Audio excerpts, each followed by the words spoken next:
Michelle, and welcome to The Mustard Seed Wife, my YouTube channel, where we talk about everything from natural living, love and marriage, and faith. So today, we are going to talk about going from being single to married and the transition of that. So let's get into it. I've been married for almost 2 years in July, woo woo woo, and it's been such a wild ride. Marriage is it's a journey, but it's great. In my opinion, marriage is like the best relationship you can have outside of your relationship with God as a human being.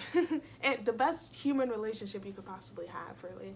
You grow so much, and for me, I wish that I had done a couple of things to prepare me for marriage. I mean, I did do a lot of the things I'm going to talk about, but there are definitely some things I wish I could have practiced more, and that's what I'm going to talk about with you today. The first tip that will help you with your transition from single to married would be to prepare. So a lot of marriage is about serving, being humble, and just being selfless. So, you know, there's going to be days where you're not going to want to make your husband dinner or clean up the bathroom because you're tired or because you just don't feel like it. There's going to be moments where you want to go out and buy a $200 dress or some really cute shoes because you want it and you work hard. But when you're married, you have to consider the other person. So practicing things like, like I said, being selfless, being humble will really help you prepare for that different mindset. You know what I mean? Like when you get married, your mind really has to change. Your mindset changes from me to we. So definitely practicing being selfless, like volunteering. I did a lot of volunteering and I want to get back into it, but definitely volunteering either at church or anywhere, like, a soup kitchen or something. Volunteering, just giving of your time, giving of yourself, so that, you grow in that humility and that selflessness of that giving aspect. That'll definitely help you when you get married. And to add to that, definitely practice ignoring your feelings, because like I said before, there are going to be times when you don't want to serve, you don't want to help your husband, you don't want to, you just want to sit on the couch all day and just watch a movie or eat lunch or something, eat a whole pizza. You don't want to think about your husband. And that's just being human, like we're all human. We all have our moments where we just feel like we don't want to serve and we want to be selfish, and again, that's just being human. But definitely practicing ignoring those feelings. One easy way is to start getting up early in the morning, and this is like a huge one for me because I can't stand getting up early. It's so hard, but practicing that will help you grow in that discipline aspect. And ignoring your feelings is a big one. The next tip for your transition from being single to married, and to help that transition go well, is to know the who, what, when, and why of communication. Communication is so big in marriage. Like, I feel like I could write a whole book on communication.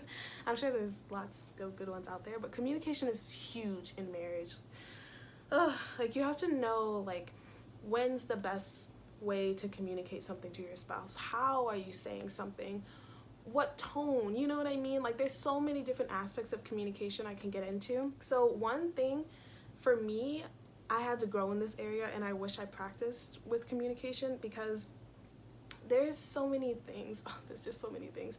I'm more introverted. I'm sure you could already tell, but I'm definitely more introverted than my husband, who's a lot more extroverted. And for me, if I'm having a disagreement or something, I'm more inclined to fall back and shrink within myself and not say anything at all. And that, my friends, is called stonewalling. And a very smart man by the name of Dr. John Gottman, he devised it's called the 4 Horsemen of Divorce, kind of like the 4 Horsemen of the Apocalypse in Revelations. And one of the things that lead to divorce is stonewalling, among other horrible things, is stonewalling.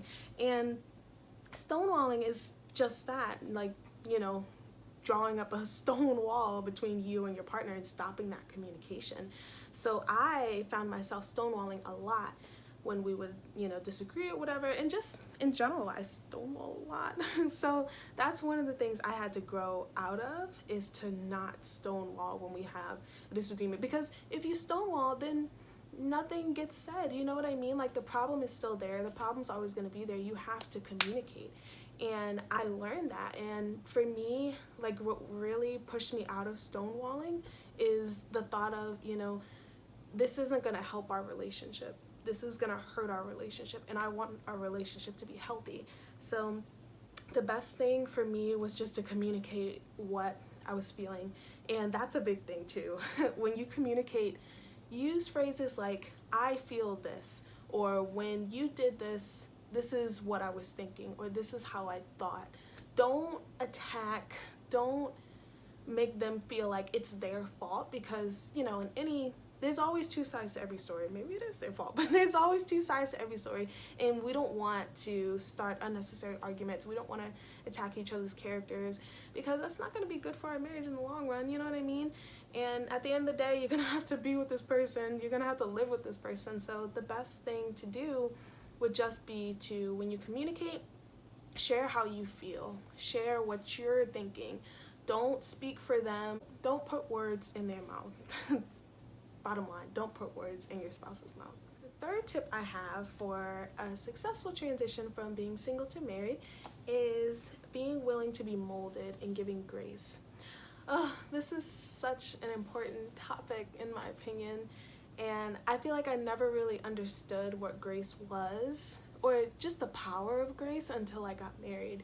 And me and my husband had not a huge fight, but a fight, and and I messed up, and he forgave me for it, and he gave me grace, and in that moment I was just like, oh my gosh, this is how it feels, as a Christian, we already know about grace. We've been given grace, and it's so awesome.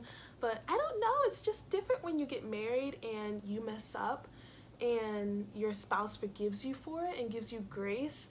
You just, you want to give them grace too. You want to give other people grace. And I guess learning to give grace to others and to see people as people who will make mistakes, but we're supposed to love them anyways, it's just mind-blowing. It becomes so mind-blowing when you get married and you live with a person who's a human and who makes mistakes, and you see that in you too, that you make mistakes and you hurt them and you don't want to, but you do because you're human.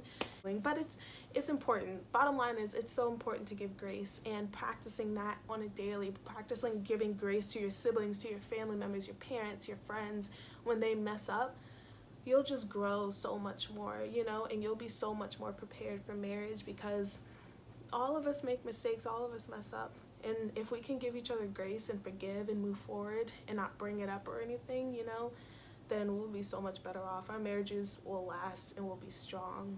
And just being willing to grow in general, I grew so much, I feel like, when I first got married. Like I said, I grew in learning how to give grace and learning how to really love someone, you know what I mean? Even when they, annoy me or anything, or if they make me mad, loving them anyways, you really learn that and grow in that in marriage. And I keep looking down and looking at my notes, but yeah, and I had to be willing to allow God to mold me in marriage, because when you get married, there are things in you that you may not notice about yourself, but your spouse notices, and God could use them to show you ways that you have to change and ways that you have to be better.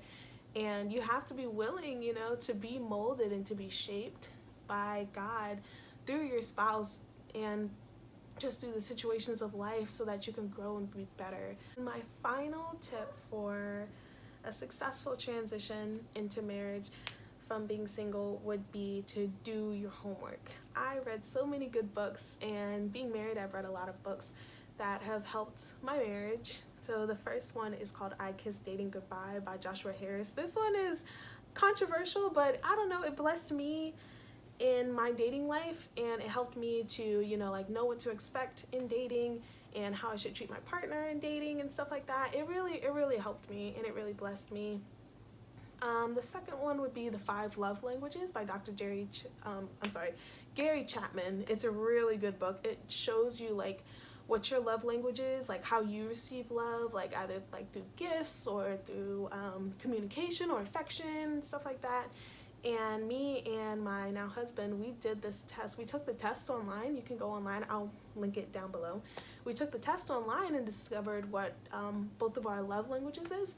And it's just really great because, you know, like you can know how to show love to your spouse and stuff. And like, no, you know, like, because everyone wants to feel loved, but you know, everybody experiences it differently. So knowing how he experiences love is just, you know, a great way for me to show him love. You know what I mean? Love and Respect by Dr. Emerson. I would suggest reading this when you're married. Oh, no, not this one. I'm sorry. This is a really good book, and it talks about, yeah, it just shows you, like, you know, how you can prevent fights in marriage through giving your husband the respect that he wants and craves, and giving the wife the love that she desires and cherishes. It's a really good book, and it's opened my eyes on so many different things in our marriage and in my marriage. So yeah, it's a really good book. I highly recommend it, and I'll link all of these books down below.